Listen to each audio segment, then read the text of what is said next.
പരിശുദ്ധ കുർബാനയുടെ നൊവേനയുടെ 4-ാം ദിവസമായെന്ന് എമ്മാവൂസിലേക്ക് യാത്ര ചെയ്യുന്ന ക്രിസ്തു ശിഷ്യന്മാരുടെ ദിവ്യകാരുണ്യ അനുഭവത്തിലേക്ക് നമുക്കൊന്ന് കണ്ണോടിക്കാം. മനുഷ്യ മക്കളോടത് വസിക്കുന്നതാണ് എന്റെ ആനന്ദം എന്നരുളി ചെയ്യുന്ന അവിടുത്തെ വചനത്തിന്റെ പൂർത്തീകരണമാണ്, സാക്ഷാത്കാരമാണ് ദിവ്യകാരുണ്യം. മനുഷ്യനായി പിറന്ന് പാടുപീഡകൾ സഹിച്ച് കുരിശിൽ മരിച്ച് അവിടുന്ന് നമ്മോടുള്ള സ്നേഹം പ്രകടമാക്കി. എന്നിട്ടും മതിയാകാതെ പരിശുദ്ധ കുർബാനയായി അവിടുന്ന് ഉദ്ധാനം ചെയ്തു. എങ്കിലും സ്വർഗത്തിലേക്ക് പോകുന്നതിന് മുൻപുള്ള കുറച്ചു നാളുകൾ അവിടുന്ന് കർമ്മനിരതനായിരുന്നു. ഭീരുക്കളെ ശക്തിപ്പെടുത്താൻ, കരയുന്നവരെ ആശ്വസിപ്പിക്കാൻ, നിരാശയിൽപ്പെട്ടവരെ പ്രതീക്ഷയിലേക്ക് ഉയർത്താൻ അവിടുന്ന് ഓടി നടന്നു. നമ്മെ ഇത്ര അധികം അനന്തമായി വ്യവസ്ഥകളില്ലാതെ സ്നേഹിക്കുന്ന ഏകദൈവം ദിവ്യകാരുണ്യ ഈശോയാണ്. എമ്മാവൂസിലേക്ക് പോയ ശിഷ്യന്മാരുടെ ജീവിതത്തിലും ഈ ദിവ്യകാരുണ്യ അനുഭവമാണ് ഉണ്ടായത്. ലൂക്കാസ് സുവിശേഷം 24-ാം അധ്യായം 13 മുതൽ 35 വരെയുള്ള വാക്യങ്ങളിൽ ക്രിസ്തു തങ്ങളുടെ ജീവിതത്തിൽ നഷ്ടപ്പെട്ടപ്പോൾ അവർക്കുണ്ടായ പരാജയങ്ങളും ക്രിസ്തു കൂടെ ഉണ്ടായിരുന്നപ്പോൾ അവരനുഭവിച്ച സന്തോഷങ്ങളെ കുറിച്ചുമാണ് പങ്കുവയ്ക്കുന്നത്. ലൂക്കാസ് സുവിശേഷം 24-ാം അധ്യായം 13-ാം വാക്യം: ആ ദിവസം തന്നെ അവരിൽ 2 പേർ ജെറുസലേമിൽ നിന്ന് ഏകദേശം 60 സ്താദിയോൺ അകലെയുള്ള എമ്മാവൂസ് ഗ്രാമത്തിലേക്ക് പോവുകയായിരുന്നു. ജെറുസലേം എന്നത് സഹനങ്ങളുടെ, ക്ലേശങ്ങളുടെ നാടാണ്. അവിടെ നിന്നുമാണ് അവർ സഹനങ്ങൾ ഉപേക്ഷിച്ച് എമ്മാവൂസിലേക്ക് യാത്രയാകുന്നത്. അപ്പോഴാണ് ഈശോ അവരോടൊപ്പം കൂടിയത്. എന്തിനായിരിക്കും ഈശോ അവരോടൊപ്പം കൂടിയത് എന്ന് ചിന്തിച്ചാൽ നമുക്ക് മനസ്സിലാക്കാൻ സാധിക്കുക, ഈശോ പാടുപീഡകൾ സഹിച്ച് കുരിശിൽ മരിച്ചത് വിശുദ്ധ കുർബാനയാകാനായിരുന്നു. തന്റെ അനുയായികളും ജീവിതം മുഴുവനിലൂടെ മറ്റൊരു വിശുദ്ധ കുർബാനയാകണമെന്ന് അവിടുന്ന് ആഗ്രഹിച്ചു. എന്നാൽ ഇതിൽ നിന്നും ഓടി അകലുന്നത് കണ്ടപ്പോഴാണ് ഈശോ അവരോടൊപ്പം ചേർന്ന് അവരെ തിരിച്ചു കൊണ്ടുവരാനായിട്ട് ശ്രമിച്ചത്. നമ്മുടെ ജീവിതത്തിലും ഇതുപോലെ ഒത്തിരിയേറെ സഹനങ്ങൾ ദൈവം അനുവദിക്കും. അപ്പോഴെല്ലാം വിശുദ്ധ കുർബാനയാകുവാനുള്ള ക്ഷണമാണ് അതെന്ന് മനസ്സിലാക്കുവാനായിട്ട് നമുക്ക് സാധിക്കണം. ഏശയ്യാ 45:7 പറയുന്നു, ഞാൻ സുഖദുഃഖങ്ങൾ നൽകുന്നു, ഇതെല്ലാം നൽകുന്ന കർത്താവ് ഞാൻ തന്നെ. ജെറമിയ 29:11 പറയുന്നു, എനിക്ക് നിന്നെക്കുറിച്ച് ഒരു പദ്ധതിയുണ്ട്, അത് നിന്റെ നാശത്തിനുള്ള പദ്ധതിയല്ല, ക്ഷേമത്തിനുള്ളതാണ്, ശുഭമായ ഭാവിയും പ്രത്യാശയും നൽകുന്ന പദ്ധതി. സുഖദുഃഖങ്ങൾ കർത്താവാണ് നൽകുന്നതെങ്കിൽ അവിടത്തേക്ക് വ്യക്തമായ പദ്ധതിയുണ്ട്. പരിശുദ്ധ കുർബാനയുടെ മക്കളെന്ന് അവകാശപ്പെടുന്ന നമ്മെക്കുറിച്ചുള്ള പദ്ധതി നാമം ഒരു വിശുദ്ധ കുർബാനയായി മാറണമെന്ന് തന്നെയല്ലേ? ജീവിതത്തിൽ ദൈവം അനുവദിക്കുന്ന സഹനങ്ങളെ ബോധപൂർവം സ്വീകരിച്ചുകൊണ്ട് മറ്റൊരു വിശുദ്ധ കുർബാനയാകുവാൻ നമുക്ക് പരിശ്രമിക്കാം. ദൈവം ജീവിതത്തില് സുഖദുഃഖങ്ങൾ അനുവദിക്കുമ്പോൾ ഒരിക്കലും നമ്മെ തനിച്ചാക്കി വിടുകയില്ല. യോഹന്നാന്റെ സുവിശേഷം 21-ാം അധ്യായത്തില് തന്റെ എല്ലാ പ്രതീക്ഷകളും നഷ്ടപ്പെട്ട് മീൻ പിടിക്കാനായിട്ട് പോയ ശിഷ്യന്മാരെ കുറിച്ച് നാം വായിക്കുന്നുണ്ട്. ആ തിബേരിയാസ് കടൽപ്പുറത്ത് പ്രാതലൊരുക്കി കാത്തിരിക്കുന്ന നല്ല ദൈവം. നാം സമൂഹത്തിലായിരിക്കുമ്പോൾ നമ്മുടെ ജീവിതത്തിൽ ഒത്തിരിയേറെ പ്രശ്നങ്ങളും അസ്വസ്ഥതകളും ഉണ്ടാകും. എന്നാൽ നമ്മുടെ ദൈവം ഇതൊക്കെ എങ്ങനെ നമ്മൾ അതിജീവിക്കുമെന്ന് നോക്കി കയ്യും കെട്ടിയിരിക്കുന്നവനല്ല. അധികാരികളിലൂടെയോ സഹോദരങ്ങളിലൂടെയോ സുഹൃത്തുക്കളിലൂടെയൊക്കെ നമ്മുടെ അടുത്തേക്ക് കടന്നു വന്ന് സഹനങ്ങളെ നല്ല രീതിയിൽ സ്വീകരിച്ച് വിശുദ്ധ കുർബാനയാക്കാൻ നമ്മെ സഹായിക്കുന്നവയാണ്. അതുകൊണ്ട് തന്നെ നമ്മുടെ ജീവിതത്തിൽ ദൈവം അനുവദിക്കുന്നതാണ് സഹനങ്ങൾ എന്ന് ബോധപൂർവം തിരിച്ചറിഞ്ഞ് അവയെ സ്വീകരിച്ച് മറ്റൊരു വിശുദ്ധ കുർബാനയാകുവാൻ നമുക്ക് പരിശ്രമിക്കാം. രണ്ടാമതായി വിശുദ്ധ ലൂക്കായിൽ എഴുതിയ സുവിശേഷം 24-ാം അധ്യായം 18-ാം തിരുവചനത്തിൽ പറയുന്നു, ഈ ദിവസങ്ങളിൽ ജെറുസലേമിൽ നടന്ന സംഭവമൊന്നും അറിയാത്ത അപരിചിതനാണോ നീ?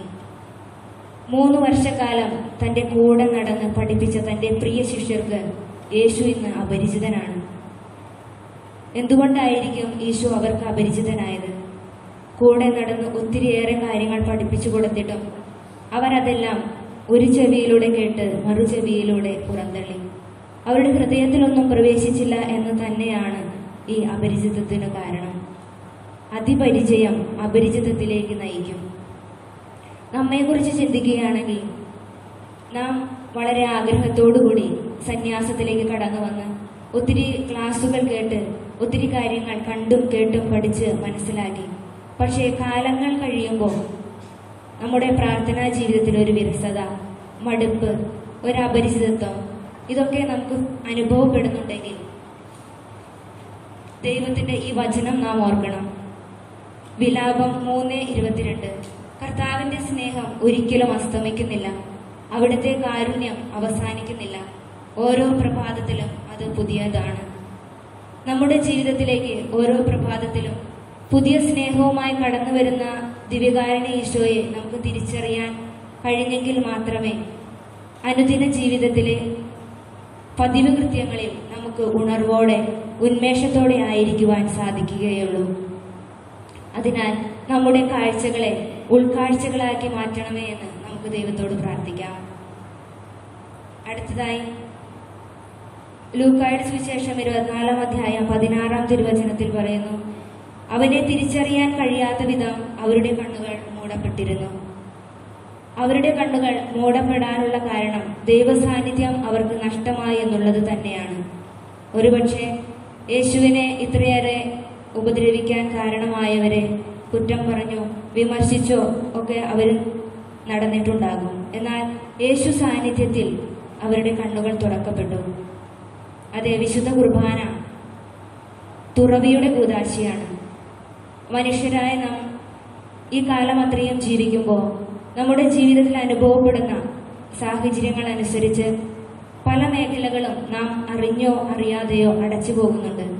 അത് പ്രാർത്ഥനയുടേതാകാം, വിശ്വാസത്തിൻ്റെതാകാം, വ്യക്തിബന്ധങ്ങളുടേതാകാം.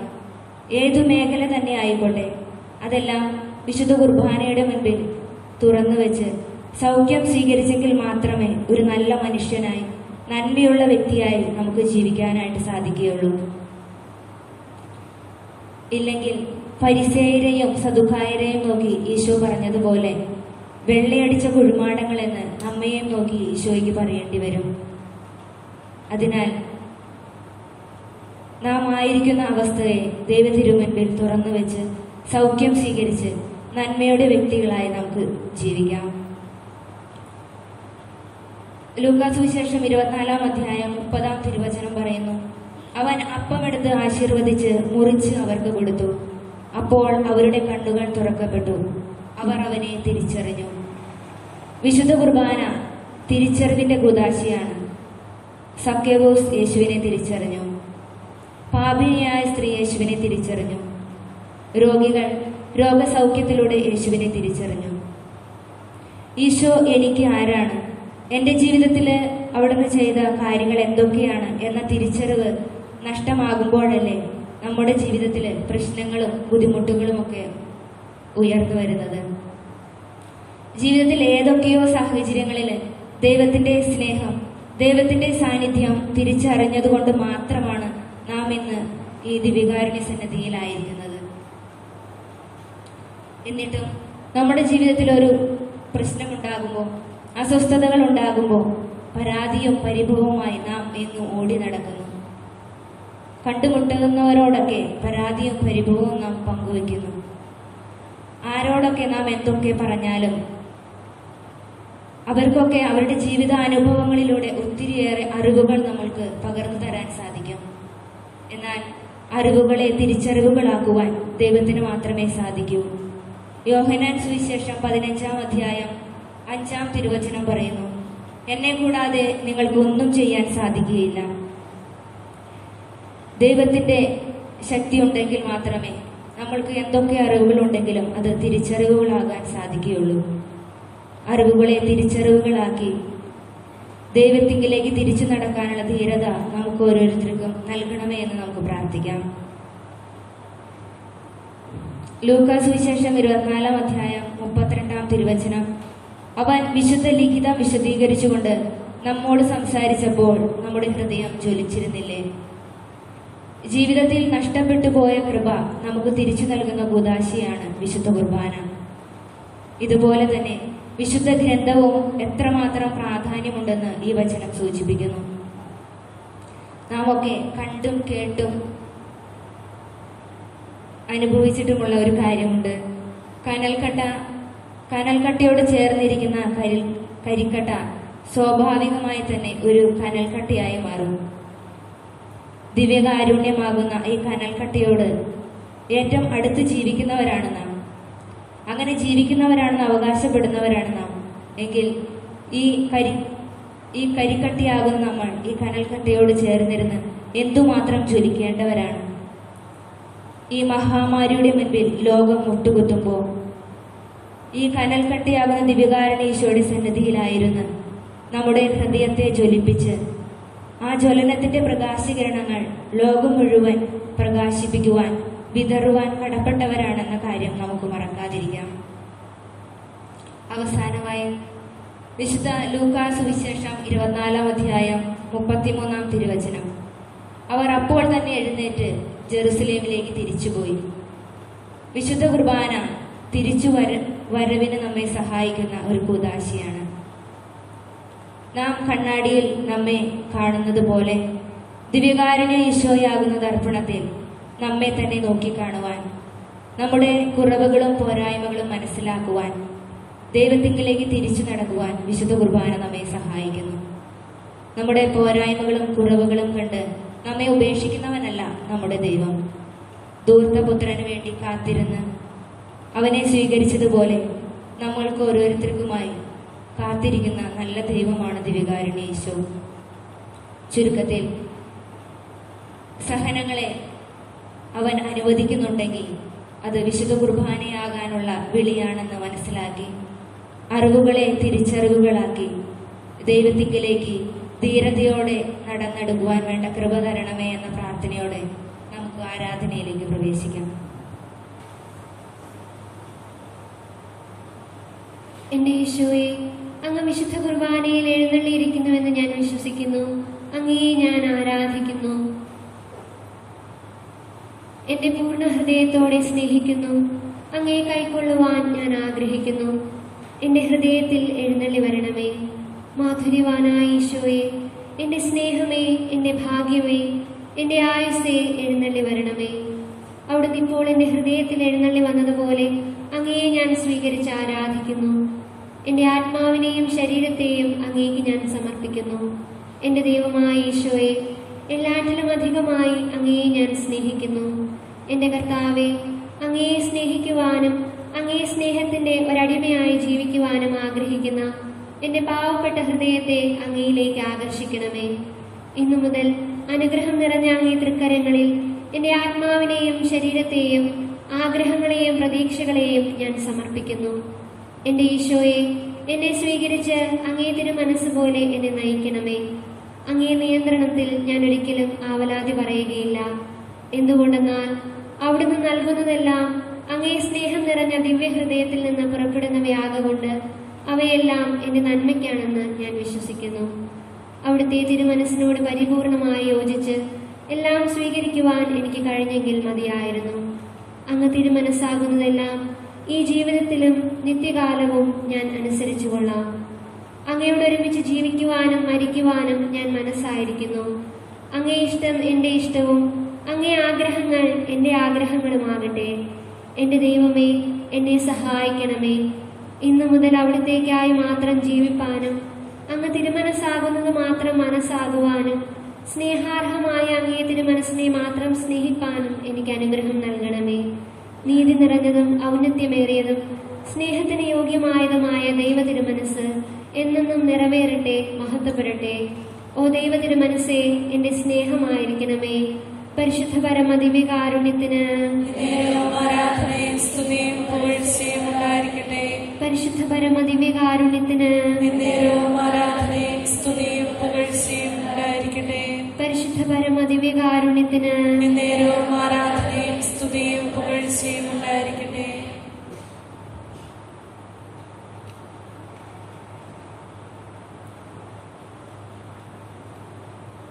നഗരത്തിന് പ്രകാശം നൽകാൻ സൂര്യന്റെയോ ചന്ദ്രന്റെയോ ആവശ്യമുണ്ടായിരുന്നില്ല. ദൈവത്തിന്റെ തേജസ് അതിനെ പ്രകാശിപ്പിച്ചു. അതിന്റെ ദീപം കുഞ്ഞാടാണ്. അതിന്റെ പ്രകാശത്തിൽ ജനതകൾ സഞ്ചരിക്കുന്നു. ഇനി ഒരിക്കലും രാത്രി ഉണ്ടാവുകയില്ല. ദീപത്തിന്റെ വെളിച്ചമോ സൂര്യന്റെ പ്രകാശമോ അവർക്ക് ആവശ്യമില്ല. ദൈവമായ കർത്താവ് അവരുടെ മേൽ പ്രകാശിക്കുന്നു. അവർ എന്നേക്കും വാഴും. പിതാവായ ദൈവത്താൽ സ്നേഹിക്കപ്പെടുന്നവരും യേശു ക്രിസ്തുവിനുമായി കാത്തു സൂക്ഷിക്കപ്പെടുന്നവരും വിളിക്കപ്പെട്ടവരുമായ ഞങ്ങളിൽ ദൈവമേ, അങ്ങയുടെ കരുണയും സമാധാനവും ഞങ്ങളിൽ ചൊരിയണമേ.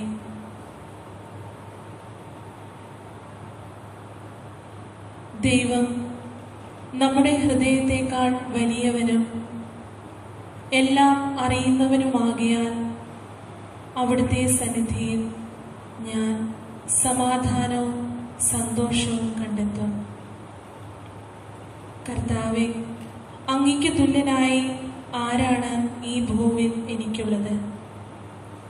എനിക്കായി അങ്ങ് സൃഷ്ടിച്ച ആകാശവും പൂവുകളും പുഴകളും എല്ലാം എന്നോടുള്ള അങ്ങയുടെ സ്നേഹം വരച്ചു കാണിക്കുന്നു. കർത്താവേ, എന്റെ മേൽ അങ്ങ് ചൊരിഞ്ഞ അനുഗ്രഹങ്ങൾക്ക് എന്തു ഞാൻ പകരം നൽകും? നമ്മോട് കൂടെയായിരിക്കാൻ, നമ്മിൽ ഒന്നാകാൻ, ആരെക്കാളും അധികമായി നമ്മെ സ്നേഹിക്കാൻ നമ്മുടെ നാഥൻ ഈ പരിശുദ്ധ പരമ ദിവ്യകാരുണ്യത്തിൽ എഴുന്നള്ളി നമ്മെ നോക്കിയിരിക്കുന്നു. ആ സ്നേഹത്തിന്റെ മാധുര്യം നമ്മിൽ അലിഞ്ഞിറങ്ങട്ടെ. പുതുമഴയിൽ പുൽനാമ്പിൽ ഒട്ടിനിൽക്കുന്ന മഞ്ഞുതുള്ളിയുടെ കുളിർ പോലെ ദൈവമേ, അവിടുത്തെ സ്നേഹം എന്നിൽ കനിഞ്ഞിറങ്ങട്ടെ.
വസിച്ചുകൊണ്ട് ദിവ്യകാരുണ്യം സ്ഥാപിച്ച ഈശോ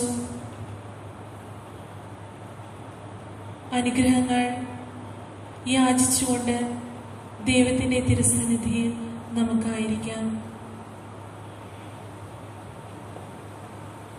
നമ്മുടെ ഉള്ളിന്റെ ഉള്ളിൽ കുടികൊള്ളുന്നവന്റെ ഉള്ളവും തിരുച്ചിത്തവും തിരിച്ചറിയാൻ കഴിഞ്ഞപ്പോഴാണ് എമ്മാവൂസ് യാത്രയിലെ ശിഷ്യന്മാർ അവനെ തിരിച്ചറിഞ്ഞത്. ജെറുസലേമിൽ നിന്ന് എമ്മാവൂസിലേക്കുള്ള യാത്രയിൽ തങ്ങളുടെ ജീവിതത്തിലുണ്ടായ പ്രതീക്ഷകളും വേദനകളും ആശകളായി മനസ്സിൽ കൊണ്ട് നടന്നതും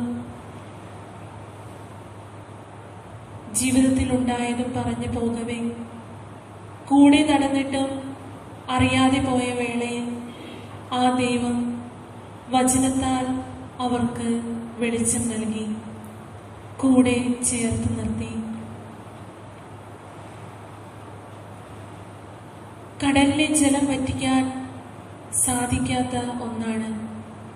എന്നാൽ അതിനുമപ്പുറം ഒരു കുന്നോളം സ്നേഹം നൽകുന്ന അപ്പനെ പോലെ, വെച്ചു വിളമ്പി സ്വയം നൽകുന്ന അമ്മയെ പോലെ, തോളോട് തോൾ ചേർന്ന് എന്നും കൂടെ നടക്കുന്ന സ്നേഹിക്കുന്ന സ്നേഹമാണ് നമ്മുടെ ദൈവം.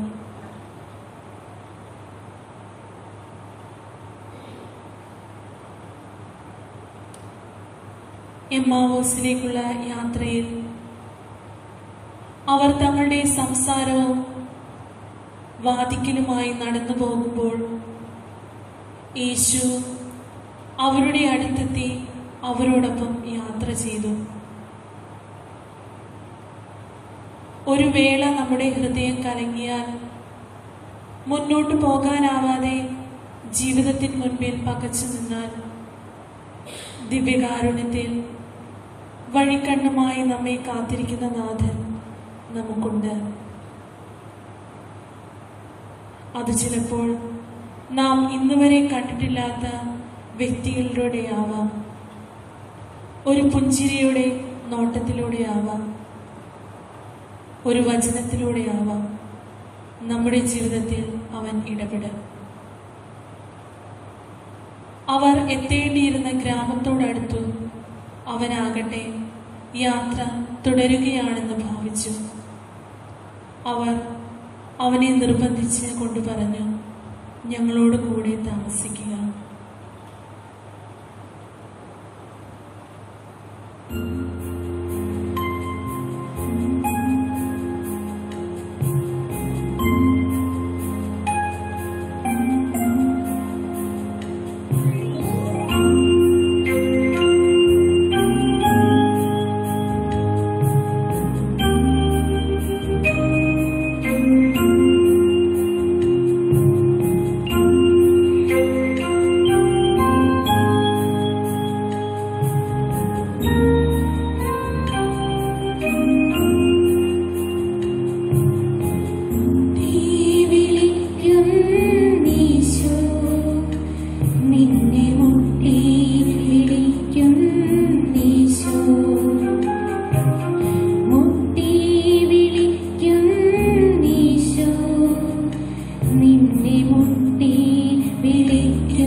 നിന്നെ മുട്ടി വിളിക്കും ഈശോ.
നമ്മുടെ ഹൃദയവാതിലിൽ മുട്ടുന്ന നാഥനായി നമ്മുടെ ഹൃദയങ്ങളെയും നമുക്ക് തുറന്നു കൊടുക്കാം.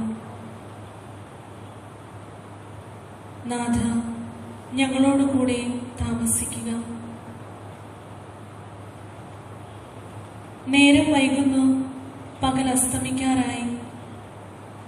നമ്മുടെ ജീവിതത്തിലും എന്തു വേണമെന്ന് നാം ചിന്തിക്കുന്ന നിമിഷങ്ങൾ നമ്മിലുണ്ടാവാം.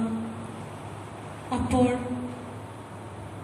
ദൈവമേ എന്ന വിളിയിൽ ഒരു വെളിപ്പാട് അകലെയായി നമ്മുടെ ദൈവം ഉണ്ട്. ഇസ്രായേലിനെ മോചിപ്പിക്കാനുള്ളവൻ ഇവനാണ് എന്ന് ഞങ്ങൾ പ്രതീക്ഷിച്ചിരുന്നു.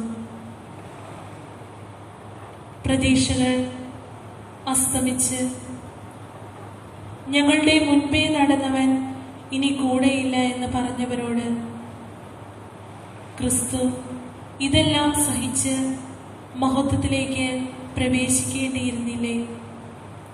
അങ്ങനെ പ്രവചനങ്ങൾ പൂർത്തീകരിക്കപ്പെടണമെന്ന് അവിടുന്ന് തന്റെ ശിഷ്യർക്ക് പറഞ്ഞു മനസ്സിലാക്കി കൊടുക്കുന്നു. ഗബ്രിയേലി ബോസിനോട് ആത്മമിത്രത്തിൽ ദൈവം പറഞ്ഞു കൊടുക്കുന്നുണ്ട്. നീ പൂന്തോട്ടമൊരുക്കാൻ മണ്ണ് കിളയ്ക്കുന്നു, കളകൾ നീക്കം ചെയ്യുന്നു. ആ സമയം മഴയും വെയിലും വന്നു പോകും, പുതിയ പൂക്കൾ വിരിയുന്നു. ചിലപ്പോൾ നീ പ്രതീക്ഷിക്കാത്തവ, നീ ചിന്തിക്കാത്തവയെല്ലാം. അപ്പോൾ തിരിച്ചറിയണം, ഇതിൽ എന്റേതായി ഒന്നുമില്ല, എല്ലാം അവിടുന്നിൽ നിന്ന്. ഉദ്ധാനം ചെയ്ത യേശു, ഭയപ്പെടേണ്ട, ഞാനെന്നും നിന്നോട് കൂടെയുണ്ട് എന്നാണ് തന്റെ ശിഷ്യന്മാരോട് പറഞ്ഞതും. നാഥ, ഞങ്ങളുടെ ബുദ്ധിക്ക് അപ്രാപ്യമായ കാര്യങ്ങൾ ഗ്രഹിക്കാൻ തക്ക ഉൾവെളിച്ചം തന്നനുഗ്രഹിക്കണമേ. മുറിക്കപ്പെടുന്നിടത്ത് അവനെ തിരിച്ചറിയാൻ മാത്രം സ്നേഹം ശിഷ്യന്മാരിൽ ഉണ്ടായിരുന്നു. അവരിലെ ഭയവും നിരാശയും കൊണ്ടാണ് മൂടപ്പെട്ടിരുന്നത്. അവന്റെ സാന്നിധ്യത്തിൽ ഹൃദയം തുറക്കപ്പെട്ടപ്പോൾ ആ സ്നേഹാഗ്നി അവരിൽ ജ്വലിച്ചു. കർത്താവേ, അങ്ങയുടെ സന്നിധിയിൽ ആനന്ദത്തിന്റെ പൂർണ്ണതയുണ്ട്. ഈ ആനന്ദത്തിലേക്ക് ഞങ്ങളെ നയിക്കണമേ.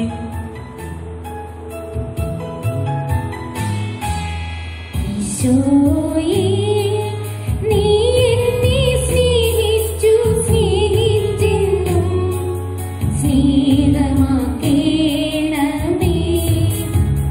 ദൈവസ്നേഹമായി മാറ്റേണമേ. ഈശോയേ, നീ എന്നെ സ്നേഹിച്ചു, സ്നേഹിച്ചെന്നും സ്നേഹമാക്കേണമേ.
രഹസ്യങ്ങൾ വിവേചിക്കുന്നവനെ, വസ്തുക്കൾ ഉണ്ടാകുന്നതിന് മുൻപ് തന്നെ അറിയുന്നവനെ, നിന്റെ സ്നേഹത്താൽ നിറച്ച് നയിക്കണമേ. നിൻ സ്നേഹനാളം പകരാൻ എന്നെ ഒരുക്കി വാർക്കണമേ.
നിരന്തരം കാത്തിരുന്ന് അവിടുത്തെ സഹായത്തോടെ നമുക്കും തിരിച്ചു നടക്കാം. അവിടെ നമുക്ക് നമ്മുടെ നാഥനെ നമുക്ക് കാണാം. ദൈവമേ, അവിടുത്തെ നന്മയാൽ ഞങ്ങളെ നിറയ്ക്കണമേ.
രാത്രി കൊണ്ട് വളരുകയും അടുത്ത രാത്രി നശിക്കുകയും ചെയ്തു. നീ അതിൻ്റെ വളർച്ചയ്ക്ക് വേണ്ടി അധ്വാനിച്ചിട്ടില്ല, എന്നിട്ടും നിനക്കതിനോട് അനുകമ്പ തോന്നുന്നു. എങ്കിൽ ഇടം വലം തിരിച്ചറിയാൻ കഴിവില്ലാത്ത ആളുകളോട്, അസംഖ്യം മൃഗങ്ങളോട് അനുകമ്പ കാണിച്ച ദൈവമേ, ഈ നിമിഷം ലോകത്തെ ഭീതിയിലാഴ്ത്തിയ കോവിഡ് എന്ന മഹാമാരിയിൽ നിന്നും നീ ലോകത്തെ രക്ഷിക്കണമേ. കഷ്ടതയിൽ നിന്നും, പാതാളത്തിന്റെ ആഴത്തിൽ നിന്നുമുള്ള നിലവിളിയിൽ നിന്ന് ലോകം മുഴുവന്റെയും പ്രാർത്ഥന കേട്ട് അവിടുത്തെ വലം കൈ നീട്ടി ലോകമക്കളെ രക്ഷിക്കണമേ. ആകാശം ഭൂമിയേക്കാൾ ഉയർന്നു നിൽക്കുന്നു, അതുപോലെ അവിടുത്തെ ചിന്തകളും അവിടുത്തെ പദ്ധതികളും വഴികളും ഉന്നതമാണ്. അവിടുത്തെ അചഞ്ചല സ്നേഹം, കൂടെയുള്ള സാന്നിധ്യം നമ്മെ വിട്ട് ഒരിക്കലും പിരിയുകയില്ല. അന്ന് ഇങ്ങനെ പറയുന്നത് നാം കേൾക്കും: ഇതാ നമ്മുടെ ദൈവം, നമ്മുടെ രക്ഷയുടെ പ്രത്യാശ നാം അർപ്പിച്ച ദൈവം. നാം അവിടത്തേക്ക് വേണ്ടിയാണ് കാത്തിരുന്നത്. അവിടുന്ന് നമുക്ക് നൽകുന്ന രക്ഷയിൽ നമുക്ക് സന്തോഷിച്ച് ആനന്ദിക്കാം. എല്ലാത്തിനും നമ്മെ അവിടുന്ന് ശക്തനാക്കുന്ന ദൈവത്തെ ജീവിതവീഥിയിൽ കൺതുറന്ന് നമുക്ക് കാണാം. അതിനായി ദിവ്യകാരുണ്യം, അവിടുത്തെ അനുഗ്രഹം നമുക്ക് സ്വന്തമാക്കാം. നാഥന് ഈ നാളിൽ നമ്മിലേക്ക് ചൊരിഞ്ഞ എല്ലാ നന്മകൾക്കും കാരുണ്യത്തിനും നമുക്ക് ആരാധന സ്തുതികൾ അർപ്പിക്കാം.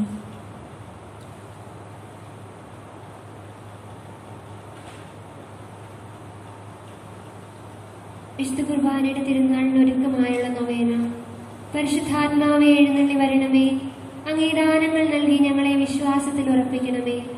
സ്വർഗരാജ്യത്തെക്കുറിച്ചുള്ള പ്രത്യാശയിൽ ഞങ്ങളെ നയിക്കണമേ. ഞങ്ങളുടെ ഹൃദയങ്ങളെ ദൈവസ്നേഹത്താൽ ജ്വലിപ്പിക്കണമേ. സഹോദര സ്നേഹത്തിൽ ഞങ്ങളെ വളർത്തണമേ. വിശുദ്ധ കുർബാനയിൽ മിശിഹ സജീവമായി സന്നിഹിതനായിരിക്കുന്നുവെന്നും ദിവ്യകാരുണ്യം ഞങ്ങളുടെ ആത്മീയ ഭോജനമാണെന്നുമുള്ള അവബോധം ഞങ്ങളിൽ ഉളവാക്കുകയും പരിശുദ്ധ കുർബാനയോടുള്ള ഭക്തിയിൽ ഞങ്ങളെ ഉപരി വളർത്തുകയും ചെയ്യണമേ. നമുക്കെല്ലാവർക്കും വിശ്വാസത്തോടും സ്നേഹത്തോടും കൂടെ വിശുദ്ധ കുർബാനയിൽ എഴുന്നള്ളിയിരിക്കുന്ന ഈശോനാഥനെ ധ്യാനിച്ചുകൊണ്ട് കർത്താവെ, അങ്ങേ ഞങ്ങൾ ആരാധിക്കുന്നു എന്ന് ഏറ്റുപറയാം. സ്വർഗത്തിൽ നിറങ്ങിയ ജീവനുള്ള അപ്പം ഞാനാകുന്നു. ഈ അപ്പം ഭക്ഷിക്കുന്നവർ എന്നേക്കും ജീവിക്കും എന്നരുളി ചെയ്തുകൊണ്ട് ദിവ്യകാരുണ്യ സ്വീകരണത്തിനായി സ്നേഹപൂർവ്വം ഞങ്ങളെ ആഹ്വാനം ചെയ്യുന്ന കർത്താവേ, അധ്വാനിക്കുകയും ഭാരം വഹിക്കുകയും ചെയ്യുന്ന നിങ്ങൾ എല്ലാവരും എന്റെ പക്കൽ വരുവിൻ, ഞാൻ നിങ്ങളെ ആശ്വസിപ്പിക്കാം എന്നരുളി ചെയ്തുകൊണ്ട് ആത്മീകവും ശാരീരികവുമായ അനുഗ്രഹങ്ങൾ പ്രാപിക്കുവാനായി അങ്ങേ പക്കലേക്ക് ഞങ്ങളെ ക്ഷണിക്കുന്ന കർത്താവേ, ഞാൻ നിങ്ങളെ സ്നേഹിച്ചതുപോലെ നിങ്ങളും പരസ്പരം സ്നേഹിക്കുവിൻ എന്നുപദേശിച്ചുകൊണ്ട് സഹോദര സ്നേഹത്തിൽ വളരുവാനും അങ്ങനെ എല്ലാവരും ദൈവപിതാവിന്റെ മക്കളാണെന്ന് തെളിയിക്കുവാനും ഞങ്ങളെ ഉദ്ബോധിപ്പിച്ച കർത്താവേ, നമുക്ക് പ്രാർത്ഥിക്കാം. ദിവ്യകാരുണ്യത്തിൽ സജീവനായി എഴുന്നള്ളിയിരിക്കുന്ന സ്നേഹരാജനായ യേശു, ആത്മാവിന്റെ ജീവനും പ്രകാശവുമായ അങ്ങ് ഞങ്ങളുടെ ആത്മാക്കളെ പ്രസാദപരാവസ്ഥയിൽ സംരക്ഷിക്കണമേ. ലോകം ഞങ്ങളെ വെറുക്കുമ്പോഴും ബന്ധുമിത്രങ്ങൾ ഞങ്ങളെ വിസ്മരിക്കുമ്പോഴും ഒരിക്കലും ഞങ്ങളെ ഉപേക്ഷിക്കാത്ത ഒരു സ്നേഹിതൻ വിശുദ്ധ സക്രാരിയിലുണ്ടെന്ന് ഞങ്ങളെ ധരിപ്പിക്കണമേ. ഞങ്ങളുടെ പ്രതീക്ഷകൾ തകരുമ്പോഴും ഉദ്യമങ്ങൾ വിഫലമാകുമ്പോഴും അങ്ങ് ഞങ്ങളുടെ ആശാകേന്ദ്രമായി ഉണ്ടെന്ന് ഞങ്ങളെ അനുസ്മരിപ്പിക്കണമേ. ലോകത്തിന്റെ മായാമോഹങ്ങളും ശരീരത്തിന്റെ ദുർവാസനകളും പാപത്തിലേക്ക് ഞങ്ങളെ ആകർഷിക്കുമ്പോൾ അങ്ങ് ഞങ്ങളുടെ മുൻപേ നടന്ന് നയിക്കുകയും പിൻപേ നടന്ന് ഉത്തേജിപ്പിക്കുകയും ഉള്ളിൽ എഴുന്നള്ളി വന്ന് അങ്ങിലേക്ക് ഞങ്ങളെ ആകർഷിക്കുകയും ചെയ്യണമേ. ആമേൻ.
പരമദിവ്യകാരുണ്യത്തിന് എന്നേരവും ആരാധനയും സ്തുതിയും പുകഴ്ചയും ഉണ്ടായിരിക്കട്ടെ. പരിശുദ്ധ പരമദിവ്യകാരുണ്യത്തിന് എന്നേരവും ആരാധനയും സ്തുതിയും പുകഴ്ചയും ഉണ്ടായിരിക്കട്ടെ.